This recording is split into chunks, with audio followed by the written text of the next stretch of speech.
हरे भरे घने जंगल में एक छोटा सा प्यारा हाथी रहता था। उसकी बड़ी बड़ी चमकती आंखें थीं और वो पूरे दिन खुशी से खेलता रहता था। सुबह की सुनहरी धूप जब पेड़ों के बीच से गुजरती तो वो मस्ती में इधर उधर दौड़ता, घूमता और अपनी सूंड हिलाकर आनंद लेता। एक दिन खेलते खेलते उसे एक आम का पेड़ दिखाई दिया। पेड़ पर पके हुए मीठे आम लटक रहे थे। हाथी ने अपनी सूंड बढ़ाकर एक आम तोड़ा और बड़े मजे से खाने लगा। रस उसके मुंह से टपक रहा था और वो बहुत खुश था। थोड़ा आगे बढ़ने पर उसे लाल लाल सेबों से भरा एक पेड़ दिखाई दिया। उसने सेब भी तोड़कर खाए और खुशी से उछल पड़ा। उसका दिन बहुत अच्छा जा रहा था।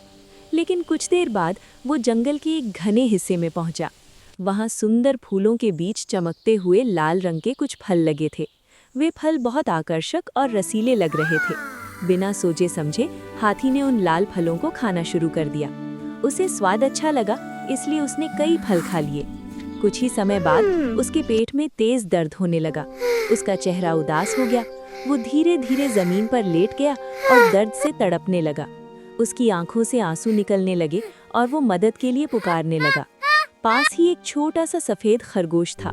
उसने हाथी की आवाज सुनी और तुरंत उसकी ओर दौड़ा। वहां पहुंचकर उसने देखा कि हाथी बहुत दर्द में है। हाथी ने इशारे से बताया कि उसने लाल फल खाए थे। खरगोश समझ गया कि वे फल जहरीले थे। बिना समय गंवाए खरगोश जंगल के दूसरे हिस्से में भागा, जहां एक खास जादुई फूल उगता था। वो फूल जहर का असर कम कर सकता था। खरगोश जल्दी से कई फूल तोड़कर वापस आया और प्यार से हाथी को खिलाया। धीरे धीरे हाथी का दर्द कम होने लगा। उसकी सांसें सामान्य हो गई और आंसू रुक गए। कुछ ही देर में वो फिर से खड़ा हो गया। उसके चेहरे पर मुस्कान लौट आई।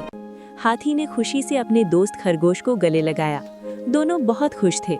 फिर वे साथ में खेलने लगे और जंगल एक बार फिर उनकी हंसी से गूंज उठा।